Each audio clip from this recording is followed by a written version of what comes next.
and welcome. The goal of this podcast is to get listeners connected with others in the sports industry because they say it's all about who you know, and now you know us. Here we go. Hey everybody, this is Connor and Callan, and you're listening to the Constant Sports Podcast, the show that is committed to connecting you with other sports industry professionals because they say it's all about who you know, and today you know Mackenzie Tole. Thanks for joining us today, Mackenzie. Of course, anytime. Thanks for having me on. Absolutely. And to give the listeners and viewers a little background on Mackenzie, she is the founder, CEO and player agent at Tole Sports Management. So in this episode, we're going to go from marketing, sports agencies, grad school, business, being a female in the industry, and much more. So we're looking forward to diving in and really just having a good conversation about those things. So if you could kind of start here, Mackenzie, give us maybe a little maybe not life story, but a little background on yourself and kind of how you got to where you're at today. Yeah. So I grew up in a very sports heavy household. Both my parents played basketball. My mom is a basketball coach. My brother plays baseball at the University of Texas. So I grew up around sports. I played everything growing up. Volleyball was my main sport and what I played basically year round going into my junior and senior year of high school. And so I knew I wasn't at the level playing wise to continue my athletic career, but I knew sports was something that I wanted to still be a part of my everyday life. Originally, I went on all of my college tours to more of like the sports broadcasting side of things. But once I found out that you kind of have to start off doing the weather and the local news and all of that, and I wasn't, going to be starting off on the field first day, I kind of pivoted from that career path and went more into just the general sports administration, sports management type of major, which is what I majored in at Ole Miss. Got my bachelor's of sports administration, and then I minored in business. I actually graduated in 3 years, not really by choice. That wasn't originally my plan, but I went in with 21 hours of dual credit classes from high school that transferred over at Ole Miss, which then put me a whole year ahead of schedule. So since I knew that I was going to be graduating early, it made me have to kind of figure out my career path a little quicker than what I had planned.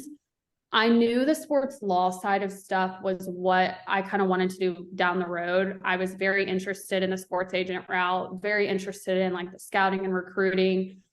Having, traveled my whole life with my brother's baseball, having gone to Team USA events, perfect game events, area code with the Texas Rangers, all over, played for the Kansas City Royals scout team, things like that. I knew my connections, whether it was front office and coaching wise, or whether it was player wise, was going to be extremely beneficial to me if I kind of went down that route. So, like I said, the sports agent dream wasn't immediate necessarily. I wanted to work in the front office for a Major League Baseball team. I wanted to pursue baseball ops, GM roles, that type of thing. So once I graduated at Ole Miss, I had applied to Arizona State Master of Sports Law and Business, got accepted into there, took the LSAT to decide if I wanted to go for the, full-on JD, if I wanted to just do the master's, pros and cons to both. I ended up, being like, okay, look, I don't have to have my JD to be a sports agent. I don't have to have my JD to, be in the front office of a team. However, I knew with me being a female that my road to get into baseball would be more difficult, simply given the fact that I did not play baseball. I could never say that I played baseball. I could say that I played softball, but you have people that are like, well, that's not the same thing. Right. I could never sit down at a table with a player and be like, hey, I played in the MLB. I have 10 years of pro experience. That just was not going to be a thing for me. So I knew that I had to take the extra step in whatever way that was. And for me, that was pursuing a second degree to differentiate myself from other, employees or other people they may be interviewing during the hiring process and things like that. So I had done a ton of research of programs that I wanted to do. I looked into Pepperdine, Texas Tech, looked at staying at Ole Miss, Miami, a lot of those schools that have, whether it's their legal programs or if it is their master's, and ultimately decided on Arizona State. Best decision I could have, decided on. It was the perfect atmosphere, given Arizona, that was something that I was like, okay, look, every single major league sport is within a 30-mile radius here in the state. You have spring training, you have everything you could possibly imagine right here. So I knew the connections would be, you know, more than I could even dream of, and looked at the classwork. That was something that was really important to me as I was choosing school. I honestly love school. I would go back tomorrow. I very much loved like learning about what I was going to be doing in my career. So all of the classwork was another reason why I chose ASU, because I knew that, you know, my negotiations class, my professional sports law class, my branding and marketing, like those are things that to this day I use every day. In fact, a few months ago, kind of like end of the year, I was helping represent a client, and we had a trademark issue come up. There was another sport who had the same name, contacted us, sent us a notice about trademarks. And thanks to my trademark class at ASU, I then was the one that handled that whole entire thing, and still kind of to this day was the one in charge of it. You know, it was like, hey, we have a trademark issue. What do we do? What are our rights? What are, you know, all of the things, sending back the legal notices, talking to their legal team, ours. And that was something that I never would have known, trademark rules and laws, if I had not have done that in school. And so best decision ever. Then graduated from ASU with my master's in sports law and business in 1 year, and then went from there was into the real world. So that's kind of my educational background and what got me kind of to where I'm at now. Yeah, that's awesome. And I mean, I completely agree with you, because obviously Connor and I both went to the ASU program as well. What's up? Being kind of a central hub with all the major sports. And then obviously you had the goal to get into baseball, and spring training and everything being there is a huge plus. Kind of related to that, before we really jump into your career that you're at now, you mentioned you always wanted to get into sports. What was it about baseball specifically that made you say, you know, you just mentioned you wanted to be a baseball agent, you wanted to maybe get a GM role on the baseball side. Why baseball as opposed to kind of other sports? Why was baseball the only one that really stuck with you deep? Yeah.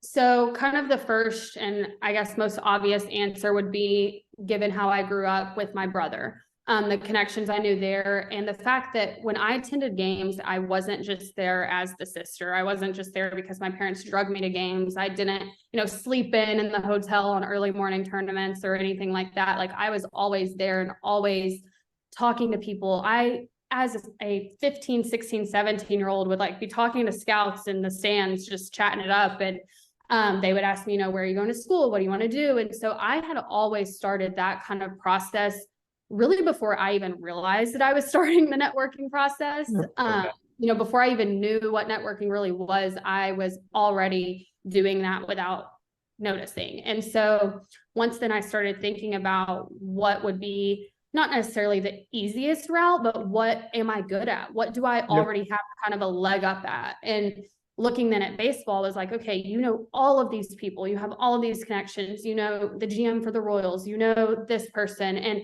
it was kind of a very like aha moment. Like I could really be successful at this given what I have been doing for years prior to school. And so that was kind of then what kickstarted the baseball route. And then I would always find myself analyzing players in the stands. Like my dad and I would be sitting there and we would be like, oh, look at this player, like look at the way he hits, look at how he's pitching, things like that. In fact, when my brother was at Arkansas, I went to one of their fall World Series games at the end of their fall season. And there was a pitcher who I'm good friends with, who I noticed in the stands that he was tipping his pitches. And I like looked at my dad and I was like, look at, like, you can tell when he's throwing a fastball, you can tell when he's throwing a breaking ball. Like, we should probably say something, like type of situation. After the game, I was having to get to the airport. I told my brother bye super quick. And I was like, hey, look, you know, so-and-so is tipping his pitches. He's doing this when he's throwing a breaking ball, this when he's doing a fastball. And I was just there, you know, watching my brother, but I noticed it. And so I told my brother and he's like, okay, you know, I'll talk to him. Couple days go past, my brother calls me, we're catching up, and he's like, so I told our pitching coach what you noticed in the stands. And so we pulled the player in, we pulled in like our media and tech guy, and kind of we're watching the film back, and he said, we noticed it like right off the bat, as soon as you pointed it out. And Wow.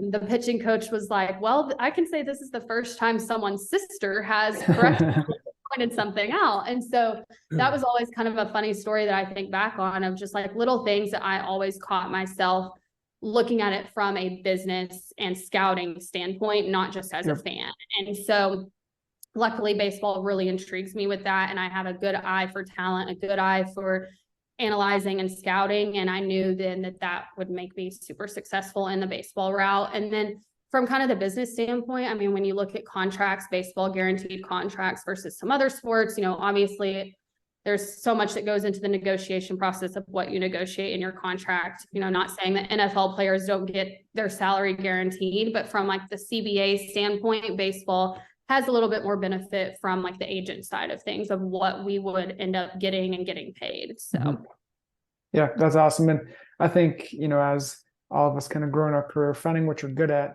is one of the most important things, right? Especially early on, finding what you're good at. So obviously you've kind of gone down that road, as you just outlined, with the baseball and whatnot, but becoming a baseball agent, there's some homework, some things you need to do before. So talk to us about the agent test. You know, we had, as you posted on your socials, you know, how much does it cost? Is it, you got to have insurance? How does all that work? Studying, kind of lay it out for us. Yeah. So I'm going to kind of go into a little bit of background of how I got to that point of studying for the exam. So at ASU, first semester, I didn't work, just focused on school. Second semester, I got an internship with the Cincinnati Reds in their Arizona ops out in Goodyear. Again, Arizona, making that opportunity happen. It was right after COVID, so things were crazy. We were in the bubble, you know, I was tested every day. I wasn't allowed to do certain things. Very, very secure, but very thankful I was even given that opportunity, given everything going on in the world. So I started off in Arizona ops and ended up getting transitioned into player development, which was a little bit more of what I wanted to do if I stayed on the team side. So I started that process in January and continued kind of throughout the summer. Towards the end of May, after I was graduating at ASU, still working for the Reds, I knew at that point that the team side was not for me. I didn't want to continue on the team side. It was something that I'm very, very, very thankful that I got that opportunity and able to do it, to realize that I didn't want to be on the team side, because I either would have always wondered and been like, oh, what if I would have gotten in the front office? But it was something that I had to get out of my system and work for a team, work on the player or the team side, but realize that the players, you're working against them. And obviously, you know, the business of baseball, but you don't truly know it until you're working in it and you're having to have those meetings and conversations with players. And so I was like, okay, this is not something I want to be a part of. My morals and values, and being, I don't know if it's the female older sister in me that was like wanting to protect the players and to kind of nurture them, not be against them, because those are their careers and their life and their family. And like, especially I worked a lot with the Latin guys, and seeing, you know, conversations that we had with them about COVID rules that we were basically lying to their face about just to not promote them and things like that. It's like, okay, that's how they put food on the table, and we're screwing that over for our own greed and our own money. And so around May is when I was like, okay, I don't think I'm going to continue this. I'm going to finish out through this season. So I finished all the way out into November, you know, postseason baseball, but in May started then the process for then the player side. So I started researching the agent exam. It's a pretty simple process. And I will say, I'm only speaking from the baseball side. I did no research on NFL, NBA, anything like that. I know it's somewhat of a similar process, but I do know, like with baseball, you technically only have to have a high school degree. Whereas NFL and possibly the NBA, you do have to have like maybe your bachelor's, maybe even a secondary degree, not 100% sure, but I do know baseball is pretty easy to just apply for the exam. So given that, I started the research. You know, you can basically just Google like MLBPA agent exam, takes you to the MLBPA, you create your own account and register for the exam. So you fill all the application process out, and then they give you everything you need to study, which I wish I had it here with me to show you, but I am a very note taker. I need to see it on paper. So I printed it all out at ASU. I probably some ink and paper after that one because it was a lot. But the binder was like, this big. yeah. And it was the collective bargaining agreement, the joint drug agreement, the MLB rules, and then the MLBPA agent regulations. So all 4 of those big documents and rules, and you basically just study that. And the MLBPA agent exam is offered once a year. It's usually in September. I think it is again this year as well. In the past, before COVID, you would go to New York and take it there. So like at the MLBPA. Yep. When I took it because of COVID, it was on Zoom and online. So I took it in Arizona in my apartment. It's a pretty straightforward exam. And they do a study session 24 hours kind of before the exam as well, where everyone that's taking the exam gets on a Zoom call with some of the guys from the union. They go over kind of the key points. You're able to take notes. And then from there on, you have like the 24-hour period before the exam starts to review what all you talked about and review your notes. If you study, there is no reason you shouldn't pass it. However, I do know agents that have studied and taken it 8 times and have never passed it. But I think kind of problem and the trickiness to it is that it's only offered once a year. So if you don't pass it in September, you have a whole year to come up with something else to do, or, study again or whatever. It's not like the LSAT or, any exams like that that's offered in November and December and January, like where you have multiple options. It's a kind of a one and done thing, which is how I approached it, which I honestly think was a very good mindset to have, in the sense that it motivated me to pass it the first time. Oh yeah. Right. And it's not a cheap exam. I will tell you that much. So that in itself too was like, okay, I'm going to study, my butt off to make sure that I do not have to take this exam, that I pass it the first time, that I, go into it 100% effort. So I took the exam in September while I was still working for the Reds. And then you get your results about like 4 to 6 weeks after you take it. It's just a pass or fail. Like there's a pass or fail mark, which I think is like 85% is passing. Anything lower than that is failing, but you don't get told how much you pass it by. It's literally, you get an email that's like, you've passed congratulations, you passed your MLBPA agent exam. You are now able to, negotiate contracts with 40-man guys. And that's something too that I will say for, those listening, is you don't have to take that exam if you are only representing or working with minor league guys. You have to have that certification to negotiate or represent players that are on a 40-man roster.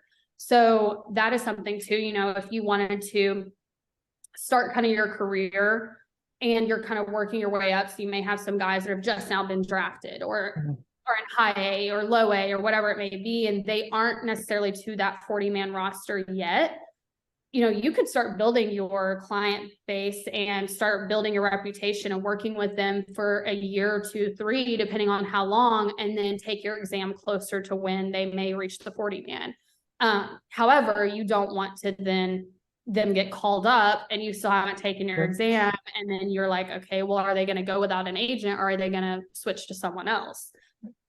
So luckily, I planned that out in that way, but you have 3 years after you take the exam to secure your certification. So after that 3-year mark, if you don't have a player on the 40-man, you have to go back and retake the exam. So there is kind of some gamble to it. There is kind of some, thinking it through and thinking about, okay, if I take the exam now and I have these players in 3 years, will they be on a 40-man? Yes or no, whatever it may be. So I do know people that, take the exam, and if they don't have a guy on a 40-man in 3 years, they take it again and just kind of repeat that process. But that can get expensive and that can obviously take a lot of time. I studied May till September every single day. And especially now that the collective bargaining agreement has changed, it's new study material. There are some changes and things like that. Luckily, I took the exam right before all of that happened, because then that was the next year of the lockout and when all the negotiation process was happening. So I took it in September and the lockout was in December. And that then changed kind of a ton of rules. And I had studied the CBA in school at Arizona State very, very heavily. So I was kind of ahead of the study game, just given what I had to do for school. And so luckily I was able to take that exam before things changed. But, you know, there's definitely, like I said, a process to it, and having taken the exam and passed it is a great thing to have, but you don't necessarily have to have it to start off your career. There are agents that I actually work with who have players in AAA that they have talked to me, like, if my guy gets put on the 40-man, you're going to be his agent. Like, both of us are going to be on his player agent designation form because I'm not certified. So you have to have someone on there that's certified, but he also wants to be on it. So he was like, okay, I'll put you on it because you have your certification, like you've taken the exam and passed it and it's still good. It hasn't expired yet. I don't have it. So I'm going to put both of us on there. That way we're certified and good to go. And so I do a lot of work like that, where I kind of work with other agents when it comes to kind of using your certification to your benefit, using your certification to someone else's benefit, and going through that process then of taking the exam and knowing when's the best time given, you know, your clients. So that was awesome. Yeah. It's a lot.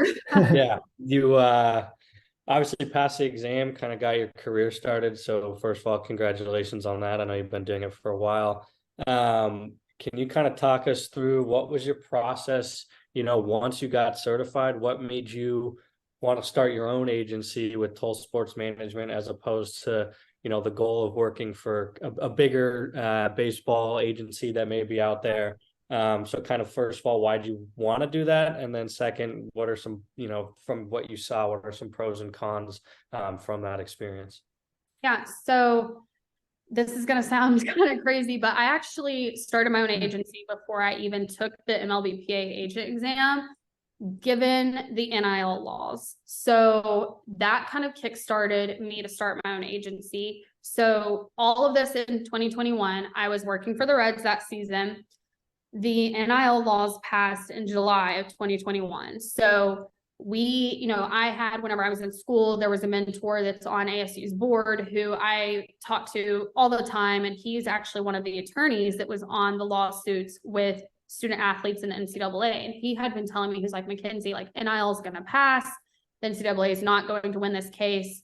He's like, they're going to start being able to make money off of who they are and their name. And in my mind, I was like, there's no way this is going to pass. There's no way the NCAA is going to let this happen. I kind of blew him off a little bit. I was like, there's just no way. Didn't believe him, but I had studied it a lot. Again, we talked about it in school. It was something that was very prevalent from like the legal standpoint, and very, you know, we studied all the time, and luckily had a lot of inside information and sources to it. So I'm working for the Reds. It's actually July 4th weekend, kind of when all this happened. I'm actually at the lake with friends, and I get a text from an Ole Miss volleyball player at the time, who she was like, hey, NIL's passing. We're told it's about to basically go live and be public knowledge. We know what you do. We know what you're good at. We know what your goals are with the agent side. We know you're into marketing. What are your thoughts of like representing me through the NIL process? I want your help, all of this. So I'm kind of like, okay, I'm not home right now. Let me do my research. Let me think it through.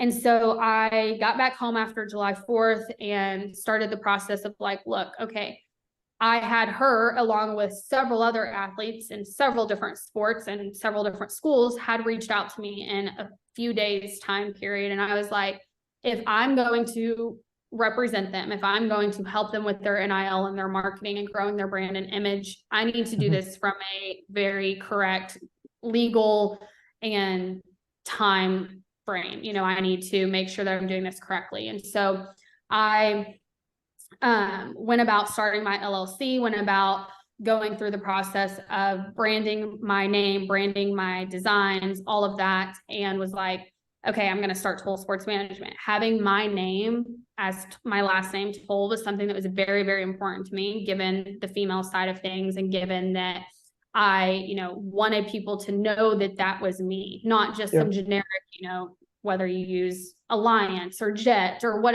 there's all those kind of main names, but I was like, my name is very important to me. So I started that in July, along with then studying for the agent exam that I took in September. And so by the time I took the exam, TSM had taken off. I got certified in the states of Arkansas and Mississippi for NIL at that time. Arkansas because of my brother, Mississippi because of where I went to school, and represented 5 University of Arkansas players, baseball players, and 1 Ole Miss track and field player, within tens of people reaching out all the time of like, okay, I had some football guys in Texas, but the thing is with NIL, you have to be certified by the state. It's not the sport. So it's completely different than how it is in a professional side, that you're then certified by the state. And again, costs money, it's an application process. And so making sure that you are very, smart about that decision as well. You don't want to pay hundreds of dollars in a state that you're not going to kind of get a return on your investment. Yeah. And so that was something that I, didn't right off the bat go get certified in a ton of states. Obviously, there are agents and agencies that can, your Wassermans, your CIA, your Boris, they were certified in every single state the second the law was passed. Whereas like me may have to then pick and choose. And so that's kind of how TSM started. Was it basically fell into my lap given the fact that NIL had passed. And I started my business, finished out that year with the Cincinnati Reds, told them I'm going to go to the player side, passed my exam. And then since then, TSM has been up and running for, 2 to 3 years now. And it's kind of crazy looking back on it. Like TSM seems like I started it yesterday, but I have, built a really good client base. I have represented guys, professional guys. I represent minor league guys. I've worked in the Puerto Rican Winter League, negotiating contract there. I have several guys with the draft this year and NIL. So it has definitely grown itself. And I know, people ask me all the time, like, how do you get your clients? How do you choose what you're doing and who you're going to represent? Do you reach out to them on social media? Do you go watch them play? Do you talk to their family? And, obviously there's a lot that goes into it with scouting and recruiting. Every single game I'm at, if I'm there watching my brother, I'm watching the other team as well. I'm always scouting and recruiting, regardless of if I'm somewhere for fun or for work. But a lot of it has been word of mouth, which I'm extremely thankful for, and which helps me as well, given the fact that I am a small agency and I don't have, a ton of employees or, a ton of interns that I can send out and be like, go scout these 10 games. It's kind of all on me to do. And so I, really use the word of mouth, and people always told me, it just takes one. Just takes your first person that you sign, and then it will, kind of snowball effect from there. And that has definitely been true. My first kind of professional guy that I represented was word of mouth. We knew a mutual friend, a teammate of his, went to Ole Miss. He reached out to me. He was like, Mackenzie's great, like, talk to her. And I started representing him. And then he told a teammate, and that teammate reached out to me. And then the college side, like, I got to know a trainer kind of out in California who trains some guys in the summer, and he sent me 20 guys and was like, here, like, start with them for NIL. And you have guys that are draft eligible, or my brother played with them in the Cape and they want to become an undrafted free agent. And so many things like that just kind of opens the doors for me. But also, I do have to pick and choose. I am just a one kind of person show. I've had an intern in the past who helps me with that stuff, but you can't say yes to everyone. You can't say yes to all 50 guys that reach out. And so that's something too, that not only do I look at talent, because that's first and foremost, I don't want to promise a guy that he's going to get picked up by a team if he'd been released, if I don't think he actually has the potential to do that. Or, about representing a guy in the draft, if I don't think there's, work to be done there, given the fact that basically, you kind of know who's going to be drafted and stuff when that process happens. And so kind of choosing the talent, but also who they are as a person, who they are, on and off the field. Are they good at, the marketing side of things? Do they have a brand that we can build and get them paid in other ways than just their player contracts? Are they a good person? Do they participate in charity events? Are they, involved in their community, in their school or their team or whatever it is? And Having good morals and values and stuff like that is something that's extremely, important to me. Mhm. But also I feel like you can work and be so much more successful with a player that also believes that same way. And so that's kind of how I go about building my client base, and then letting doors open and close as they come. I definitely am a firm believer in that. Anything that hasn't worked out for me in the past, that in the moment I may have cried about or been mad about, or, was like, life is ending, that looking back now, I'm like, wow, like that, I'm so glad that didn't work out the way I wanted it to, or I'm so glad I didn't continue representing that person or working with that person or whatever it is. That, you kind of have to have that good head on your shoulders when it comes to your own business and your own kind of demeanor and how you choose your clients. And then, there's nothing that says that bigger agencies aren't better. And I think that's definitely something that, as someone who is entering the industry, to each their own on that. Yeah. I personally wanted to do things my own way. I didn't want someone telling me who to contact, who to represent, where to go, or, how to run my business or my career. I wanted to be the one, completely in charge of that. Whereas other people may not want to have all that control. They may want to be told who to look for, or they may want to, have someone above them or 100 people above them that they can kind of mold their career off after, kind of, be an assistant to someone and just kind of doing that type of work. Or, they don't care if the top person in the agency doesn't even know their name. When you get in with bigger agencies like that, I feel like sometimes you can get lost in the crowd, but I very much wanted to do the opposite. I was like, I'm going to build my own thing. I'm going to make my own path. And there's nothing that says one's better than the other. It really is just personal preference on that front. So how do you go about kind of choosing between which clients you're going to sign? Obviously, as I'm sure, and as you touched on a little bit, you can't really take on, 50 different guys when you really started your own agency and doing a small thing. So what's your process of kind of either targeting clients that you want to go after, or choosing different players that may come to you, and whether or not you're going to represent them? Yeah. So each kind of level of the sport, I think, is kind of a different process. So when it comes to, your amateur guys, so we can even start at high school, because there could be guys that I represent in high school for the draft. Yeah, that's right. How I approach them are going to be different than how I approach a professional guy. So, with high school and those younger guys, that main process is going to be very family oriented. You're going to be talking to their parents. You're going to be, conducting business on that front. And I have had high school guys that I had phone calls with their dads or their parents, and there were certain things that I was like, okay, this isn't going to work out for you and I, whether it was because of the parent or because of, a lot of it has to do with outside things from that standpoint when it comes to high school. Because most of the time, if I'm having a conversation with a high school player, they're legit. I'm not going to waste time on a high school player that's going to be drafted. But there are things that I may not want to be involved in when it comes to that. Is their parent crazy in the stands, or, have they made a lot of scouts, or, your kind of Perfect Game, Team USA, those type of people, have they made them mad? I interned for Perfect Game years ago, so I have, connections there as well that I'll kind of bounce players off of when it comes to that. And then with college, prior to NIL, there really wasn't a process for that. Now, NIL has completely changed the game of how we go about scouting and recruiting, because if you sign a player for NIL in college and you do a good job and you get them paid and you get them marketing deals, 9 times out of 10, you will continue that professional relationship into their professional career. Right. And so that is kind of something that you almost have to start thinking about the professional side while they're in college, when in the past that, wasn't a thing. And so, being able to look at kind of them in college as solely from the marketing standpoint, though, because you aren't signing players in college to represent them professionally. You can't. That's against NCAA rules.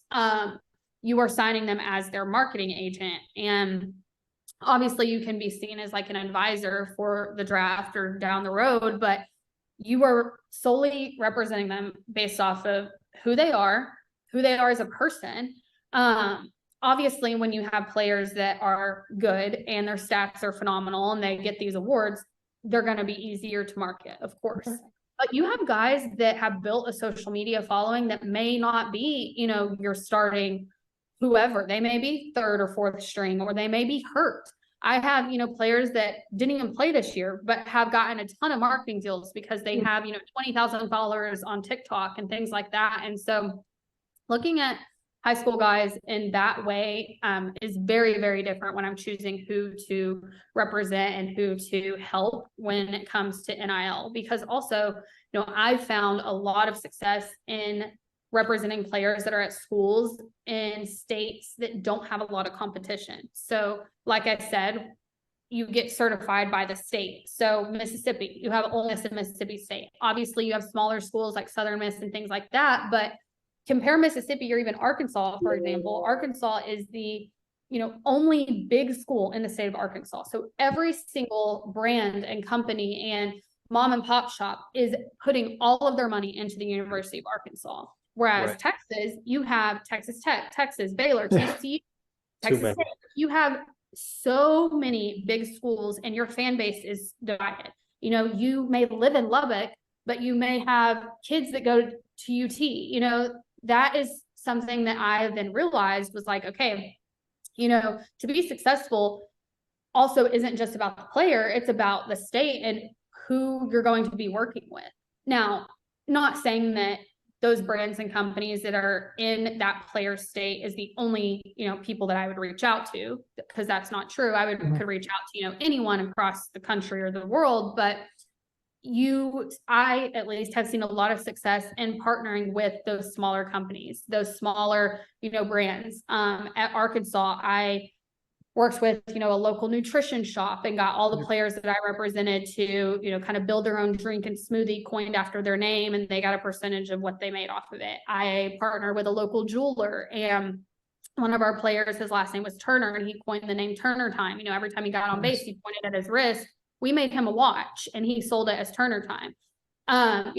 All those things where, you kind of think outside of the box and partner with those types of companies is then I think what makes the NIL side of things and who I choose to represent very kind of beneficial and successful. And it also makes it a little bit easier when you can look at a player and it's like, okay, yes or no, do you want to post on social media? Yeah. That's like a big thing. Because I had even a professional guy before straight up tell me, he was like, I don't care what brands come to me. I don't want to post on social media. I don't want to market anything. I just want to play baseball and that's it. Yep. Okay. Like that's totally fine. But you are going to approach them and kind of their career way differently than you're going to post someone that wants, 10 different brand deals and has a huge following on social media. So the college side is very much more looking at the player as who they are, not on the field. Where then when you start to get into then representing them in the draft and going through that process of whether they'll be out of eligibility after this year or are wanting to go through the draft process with, whether or not they may go back to school, then that is way different from then the side of, okay, are we going to, market them in a way that's going to get them seen from scouts? Are we going to market them in a way that's going to, reach out to teams? But, we can't directly do that at that point if they still have eligibility. So it's a very gray area from the college to the draft part of who I'm going to represent and what, I'm going to be able to even do when it comes to that, because we obviously are kind of handcuffed in the sense from the NCAA when it comes to eligibility. And then once you go through the draft process and then into minor league and major league ball, like that side of it is then solely performance based for the most part. Now you may have some players that can get a lot of really good brand deals or some good marketing opportunities that I can obviously then take a commission off of. However, most brands on then that side aren't going to give deals to players that aren't good. You're not going to have your players that have been released 5 times and played on 10 different teams and have gone from, indie ball to this to, the Mexican league to then back here. Those players are way more difficult to kind of build that reputation with the MLB. And so that is something that I have kind of had to pick and choose of from an even like a little bit more difficult standpoint because, you know, I understand that professional baseball are these guys' careers. You know, that is how they make money. That is how they live. And so obviously, as just a human, I want to help them any way that I can.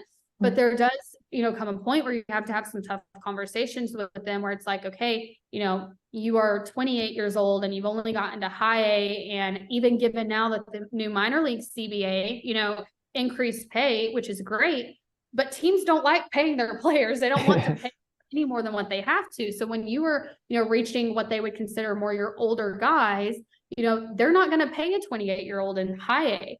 That's a waste of their money. And so I have a lot of indie ball guys and even kind of some like free agents, minor league free agents who reach out to me quite often. And, you know, that is something that I have to kind of put up this hard type of demeanor when it comes to those conversations, that I can't just say yes and try to help them out, because odds that it happens is probably very slim. Right. And it's just the reality of it. It's the reality of professional sports, but like I said, even more so now with the new minor league CBA. And so that part of it is kind of the unglamorous, the not fun part. You know, I never want to turn someone down. I want to help out everyone. I want to make everyone successful. But like I said, it's just me, and I, you know, don't have the time and energy and money to put out for people on the professional side that I don't see becoming more of a paying client. So like when we say paying client, you know, the guys that are going to reach arbitration and free agency, where I will then, you know, that's why I do what I do, is for those contracts. You know, I'm not doing what I do for minor league contracts. I'm not making anything off of minor league guys.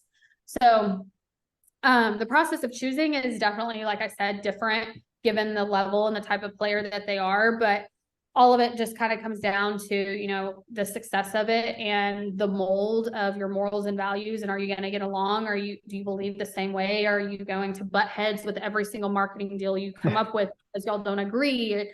And it's a lot. It's funny to say this, but a lot of it makes me think of like a relationship, because you are around them all the time. You are managing their life. You are, you know, even, you know, your older guys, your relationship with their family, their girlfriend, their wives, their spouses, their kids. Like, if they don't like you, the player isn't going to like you. Or, you know, if you are having to find housing for your player and their girlfriend and their dogs, or if you're having to, you know, all of those things that we do on a day-to-day life, you're managing them 24/7. So if y'all's morals and values don't align from the beginning, it's not going to be fun, nor is it probably going to be successful. Yeah, that's definitely something you wanna figure out early on, opposed to later. That's for sure. And we've talked a little about kind of how you get clients, the marketing side, you know, the baseball stuff that goes into it. And as you've seen in your experience, what kind of skills have you noticed maybe that separate you from others, or skills that you've picked up on during your time as an agent? Yeah. So I think one of the main skills that is extremely beneficial is communication. That is like the number one reason that I have seen why players will fire their agent. They'll be like, I haven't heard from them in a year, or I needed new cleats and it took him 3 weeks to get back to me, or I, you know, was seeing stuff on Twitter about a release or a trade or something, and I couldn't get a hold of my agent because they were MIA, and not, you know, I'm finding it out on social media, not through my team or my agent. And so, or even agents that will sign players, you know, they'll get drafted and then you'll never hear from them again until you are, you know, about to make it.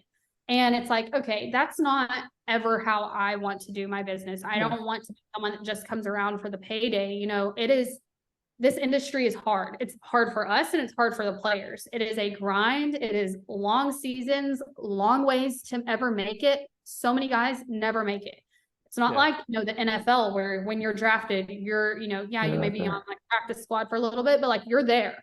There's so many levels and years that it takes to get there. And that relationship is so important, because, you know, if you don't like them as a person or like them as a player, or can see anything, you know, coming about and being successful when they are, you know, at their worst, when they are in low A, when they are struggling, you know, then they're not going to want you around when they, you know, turn it around and make it. And so that is something that I see a lot, and players that have come to me before, like, hey, I'm thinking about firing my agent. Okay, why? And it's like, well, I haven't heard from him. And so that is like the number one thing. And I, make sure that I'm always checking in on, again, their spouses, their girlfriends. Like, one of my guys, whenever he was going to spring training this year, I knew him and his girlfriend and their dogs were going to be driving from New York to Arizona. Okay. I checked in. I was like, hey, how's it going? Like, where are y'all stopping? Safe travels. Like, did that necessarily like matter to either one of us in the grand scheme of things? No. Was I getting paid because I texted him? No. Yeah. But it's just the relationship that you build with them because you care about them as a person, you care about their well-being, you care about their happiness and their family and their, significant others. And that is something that I will always put, at the top of my, resume of what I'm good at and what I will offer. And then kind of on the other side, that's a little bit more, I guess you could say technical, but like your organization skills and which communication and organization go very hand in hand. And that's something too, that like, am I, going to get their equipment ordered on time? Am I going to ship it to the right address? You have players that are in mini stadiums, are getting moved up and down, and you may ship it to their away stadium. You may ship it to their spring training site.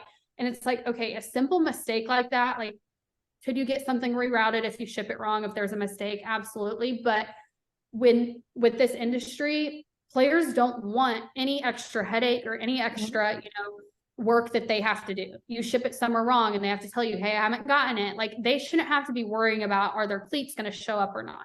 Which is why we even have a job, is that we do all of those things for them. We do the behind the scenes thing. We do the grunt work. We do the conversations with teams when trades and releases are happening. Like, we are the bridge from the team and the player, and everything in between. All that work is on us. And if you can't, be organized, you can't communicate it to your player, and things are delayed and not on time that you could have control over. And obviously stuff happens, but that will frustrate a player. And I, have had players in the past. It was funny when I worked for the Reds and built very strong relationships with a lot of those guys, and they would ask me what I want to do and all of that. And, the agent side got brought up. They were like, honestly, if I had the choice for a female agent, like, that would really intrigue me, because they see it very much as like a motherly aspect, like a nurturing, caring. And when a guy, can look at a female and kind of see motherly aspects in her,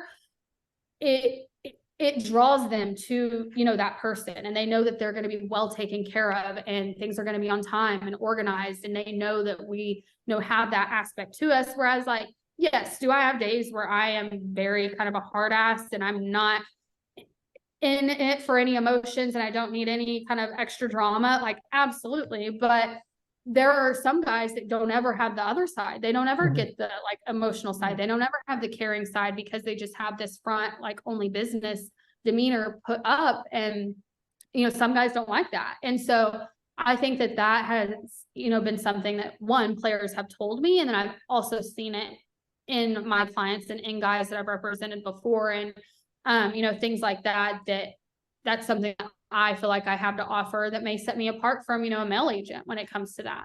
And then obviously your, normal skills, as in, like, do you have an eye for talent? Can you scout? Can you talk to players and their family? Are you, can you type up correct contracts and emails? And when you're talking to brands, are you good at negotiating? Or when you're talking to teams, are you good at negotiating? Are you friends with the front office, or does all of baseball hate you? So things like that too. Like, I have a ton of relationships built with front office of teams, whether it was because I worked for them, or, whether it's through my brother, or I, sent my resume to them years ago and we had an interview and I've kept in touch, or because I text them about a client of mine.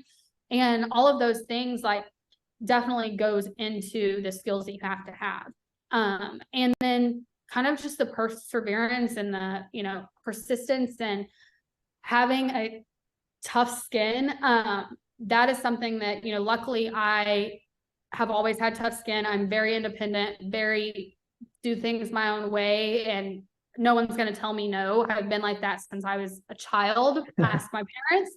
And that was something kind of I realized as I was going through this career, and as I was building my myself in this industry that like, I had people at ASU, for example, like we had one time like a panel of agents that came in and they were all male agents. And I'm sitting there as like a female and I'm like, okay, you know, whatever, I'll listen to what they have to say. And there was a question asked kind of about females, and it came from, you know, one of us in the class, and they kind of said like, you know, it's going to be really hard for you to be like an agent and a mom and a wife and have kids. Like, I don't really see how you could do that. And I got so pissed off sitting there. I was like, who are you to tell me that I can't do that? And, you know, as much as I love my career and love my job and love what I do, and that has my, you know, 100% undivided attention and effort towards right now, but like my next goal in life is to be a wife and a mom and have children. And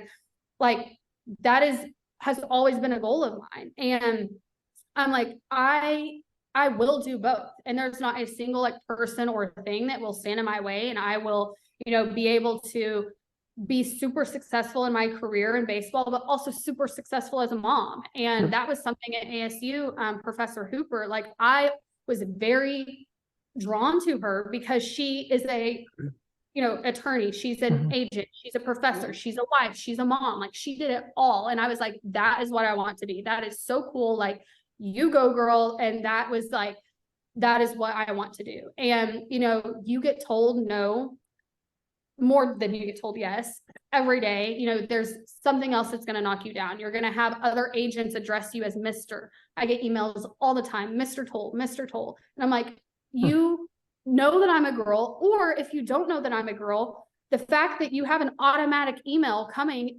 automatically addressing me as Mr. is not okay. Like, good luck. 2023, let's kind of understand that not everyone that you're talking to is a male. And, you know, you kind of have to let that just roll off your shoulders and take it with a grain of salt and move on. But it's things like that that I will always like push for, you know, the hard work and the having tough skin and standing up for what you believe in, and not just, you know, being a yes ma'am, yes sir type of person. Like, I tend to have no filter and say what I think, and I'm very respectful when it comes to things, but I'm not going to sit there and let someone walk all over me, or just because it's a male who's been an agent for 25 years is going to talk down to me. Like, we're on the same level playing field, you know, just because I'm young and just because I'm a female and just because I'm not, you know, working for some big agency doesn't mean that you're any better at your job than I am, or that you're a better person than I am. And that's something that, you know, I'm encouraged, boys or girls, it doesn't matter, to always make sure you stick up for who you are and what you believe in. And that this industry is like super, super hard. It's a schemy, slimy business. You have people, you know, screw people over all the time. You have lying and cheating going on. You have, well, this agent doesn't get in trouble for anything and they break all the rules. Well, look at where they work and look at their name. That's all there is to it. I had someone ask me not long ago, they were like, how do you go about like the eligibility stuff with the NCAA and when you're representing players for the draft, and how, like, I know people will cover the expenses for them to go do like a team workout. And I'm like, well, technically that's illegal. That's not allowed, but sure, either they just get by with it, which it only takes one time to get caught and that player loses their eligibility and you're forever banned, or two, like, who they are. They don't get in trouble for anything. And you just have that. And yes, it's not fair. And yes, you're going to have, you know, agents promising their draft guys cars and credit cards and all this stuff that happens every day that you may not be able to offer. But at the end of the day, like, you are always going to run into that. And if you are good at what you do, if you stay true to who you are, if you do things the right way, the legal way, you know, at the end of the day, you will come out better than them. And that's something that I always have to remind myself, that like, I don't want to be known as the person that is lying and doing things wrong. I don't want to, you know, be walking on eggshells every day that I might get caught by the MLB or the NCAA for doing something wrong. And, you know, there are times where I'm like, okay, I, you know, kind of have a little bit of a pity party in the sense that like, okay, well, this is happening better for this agent and I feel like I'm behind. And you know, you have those days that everyone does in every industry where you're just like, man, this is tough. But being able to kind of be your biggest fan, your biggest support system, because especially in my shoes, with me being the only one in my agency, like it's just me. I don't have other employees to lift me up when there's a bad day or when things are going wrong or when I'm unmotivated. Like it is just me. And so, that has obviously taken years, and I'm not perfect at it by any means, but finding like the self-motivation and why I do what I do, and that I, love what I do. Like we said kind of earlier in the podcast, like if you love what you do and you're good at it, like then you're not working. It's fun. Yep. You're traveling, you're meeting new people, you're going to all these cool places that you never would have been able to go to, or you wouldn't have had those opportunities and meeting people. And I think kind of the biggest thing for me was this past year at the baseball winter meetings. This was the first year that they had them in person since COVID. So they were in San Diego. The year before that, it was on Zoom. The year before that, it was canceled because of the lockout. And I had gone back in 2018, and I was still a student. I was a sophomore in college. I was the youngest person there. I was there for more the job fair, for more of like as a student. And then this year was the first year it was back in person, and I was there as a professional in the industry. And I remember texting my parents like a couple days into it, and I was like, this is so cool, but like crazy to look back on, that students now are coming up to me and asking me questions and asking me for a job and giving me their business cards and their resumes. Whereas I used to be them. And yes, it was, 4 or 5 years ago, but like how fast kind of time flies. And when you can actually see like, wow, like I've made it in a sense. Obviously there's still so much I want to, accomplish in my career, but I literally took a step back at the winter meetings and was like, wow, this is crazy that That's awesome. I'm now here as a professional when I once was here as a student. That's sweet. Yeah, that fired me up. I'm not gonna lie, I'm ready to run through a brick wall. I yeah, I don't know what to say to that. But I am curious kind of what's next for the agency. Do you have, I guess, player camps? Do you do events? Are you signing people? Kind of what's next for the agency here? Yeah. So obviously right now is about the point where I start focusing on the draft. So you get your guys going into spring training, into the season. There's not much to do now that the season's going with like your minor league guys. And then you kind of are into postseason college baseball, all the conference tournaments are coming up, and then you'll go into regional supers and the College World Series. The draft is in July. So this is now the time where you kind of start looking at that way more than what you had been. Obviously, you have who you're going to represent. You have all the projections that we, can come up with, but it's, the guys that don't have eligibility left that you are able to do a little bit more for. You have the guys that you can't really do anything for, and you just have to hope that teams call you. You have kind of the process of, okay, where am I going to be on draft day? Am I going to be available for my players to call me? Am I going to be getting calls from teams? Kind of planning that. So that's kind of my next process, is focusing on the draft, focusing on what I need to do to prepare for that. And then kind of also on the college side is getting guys ready for whether it's training this summer or going to the Cave for a summer ball, or, getting them, ready after their season's over. Because some of them, that season ends in a couple weeks, and some of them it ends in another month, but having them prepared for that. So anything that I need to do kind of on the college side now is my main focus. And then leading into then more like postseason professional baseball, then is when, you have the trade deadline that starts coming up. You have, then once the season's over, your free agency stuff starts and all of that. And so it's kind of a process of, you focus on your college, then you go more professional. And then in the off season is more like your scouting and recruiting time.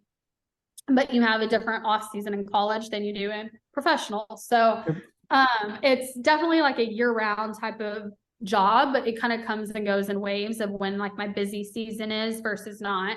And then, with TSM, like I said earlier, I have had an intern.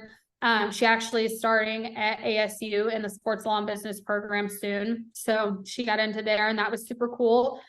But now, like, I would like to hire, whether it is an intern or someone that can do a little bit more of like the scouting and recruiting or the marketing side, where I focus on the contracts and the negotiations and more the legal stuff. I definitely have like big goals for me personally. I have not had my 40-man guy yet. And so given the fact that my certification will expire soon, is like getting that 40-man guide to secure it. And then just like focusing a lot on the marketing and branding side. I know whenever I was going through school, like back at Ole Miss, I hated marketing, to be completely honest. I was like, I don't want to do this. I just want to do like player contracts, talk to the team. That's it. And then obviously the past few years, marketing has taken off more than it ever has. And so being able to, you know, focus on branding that player and them coming up with their own brand and starting that process even younger for players who already have that established when they go into college for NIL and then into professional is like super important for players to, you know, focus on. And now that players you have licensing now in minor league baseball, and you can, you know, there's way more now that the new CBA has passed. It's something that is super important to kind of focus on. So the marketing side of stuff never really stops. And then day to day, just like I said, managing their life. So it could be anything from all of it. Yeah. A super big negotiation with a team and a contract, all the way down to they need help shipping their car from spring training to the season, or if they get hurt, they need to find a place to live, or, you know, you're helping their family, or you're sending them, you know, oh, hey, I'm in a new city. I need, you know, cleats and restaurant recommendations, like everything, to then marketing and branding, to, you know, anything that you could possibly imagine, we manage, we do it all. And so I think it's like being able to have someone who can help with that, whether it is an intern or whether it's another agency or agent, because a lot of us, we work together. We're under like independent contracts or memorandum of understandings or whatever it may be, where we work together. And I've worked with, you know, super big clients that I didn't represent professionally, but I was, you know, helping them with marketing. I helped with Cy Young players. I've done stuff with other agents. And so the day-to-day changes. I'm never stuck with just my clients. I'll have players reach out to me just to help them with marketing, even though I'm not their primary agent for like their playing side of stuff. And so the day-to-day changes, and there's really nothing that I don't do. And I'm constantly traveling, constantly on the road. Luckily in the off season, like October to February, I'm pretty stationary, other than the winter meetings, obviously, which is a week long, where everyone in baseball is in one spot.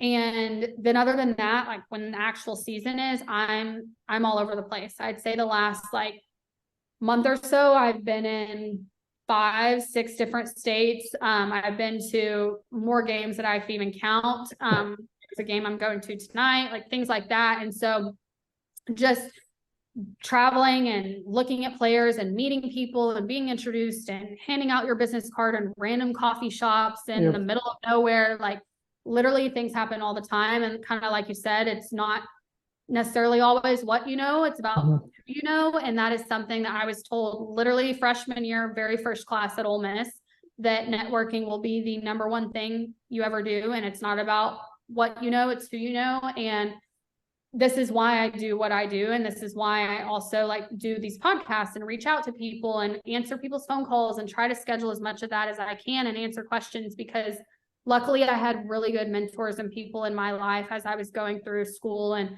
starting my career who helped me. So I'm like, if I can give even a little piece of advice or knowledge that helps someone out, whether it's, you know, helps them out from a like logistic standpoint or even from like a motivation standpoint, whatever it is, like if I can be that person, that is, you know, that makes me successful. That makes me happy. That's why I do what I do. And whether it's students or players or clients of mine or brands, like I talk to people all the time and work with people. And I just want to, you know, be as successful as I can from like a monetary standpoint, but also just from a good person, helping people out and, you know, progressing their career, because when their career progresses, it progresses mine. And it's definitely a teamwork type of situation. And I love what I do. I love sports. I love baseball, and kind of being my own boss has definitely been challenging, but it's something that I wouldn't go back and do differently. I love it. And I hope that like I can kind of leave this with anyone, you know, that you can do whatever you want to do. You can be your own boss. You can start your own business. You can travel. You can meet people. And like, there's nothing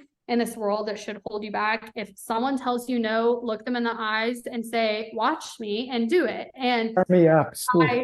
Yeah, I love like when there's obviously females that'll reach out to me that are like, oh my gosh, like you helped me so much. I love watching what you do. I love watching, other podcasts you've been on. I love listening to you because it can be hard and it can be discouraging sometimes. So having a role model to look up to, and luckily I had that, and I had people pave the way for me, and hopefully I can continue doing the same for others who are in school or trying to start out their career or trying to figure out what their career is. So Yeah, absolutely. I mean, it's great to hear you say that. Obviously, excuse me, you and I have gotten to know each other a little bit over the last year and a half or so, and everything you just said is correct. I kind of reached out to you because I've had a deep interest in the agency side, and you've been super helpful. So it's been awesome to kind of see you take off and see things grow. And you're obviously a very motivated person, so I'm I sure appreciate it. great things are coming, and we'll kind of just wrap it up with how can sort of the people listening stay connected with you, with your agency, whether it's through social media. And yeah, we're just glad we were able to be the a platform where people can come and get answers to a lot of the questions that they send you. Yeah. So connect with me on socials. My Instagram is Mackenzie_Tole, as long as my Twitter. I'm on LinkedIn, Mackenzie Tole, Facebook, Mackenzie Tole, and connect with me on all of it. Tole Sports Management has its own Instagram. It is in the bio of my personal Instagram. So anything along those lines. And then if you find me on LinkedIn or, want to go into my DMs and reach out or whatever it may be, shoot me an email, text, DM. It sometimes takes me a little bit to get back to people, but I try my best to reach back out to everyone, answer questions, even just connect, let them have my, work number and stuff like that. That way we can chat. And any questions, no question's a stupid question. I was completely lost at some point too, and had to have someone do the same thing to me. So any questions, or even just to say hi or advice that I can give to someone, I am always more than willing to do. And I love connecting with people in the industry, whether it's students or other professionals. So feel free, anyone listening, to reach out. And I hope that you take away, some sort of knowledge or advice or motivation from this, because that's what I'm here for. Perfect. Yeah, we love it. And thanks everyone for listening and watching. And this has been another episode of the Constant Sports Podcast. And today you met and learned about Mackenzie Tole, and we're excited to watch her as she continues in her career and be able to connect others in the sports industry. So thanks again for watching, and we'll see you soon. Thanks, guys. See ya. Mackenzie.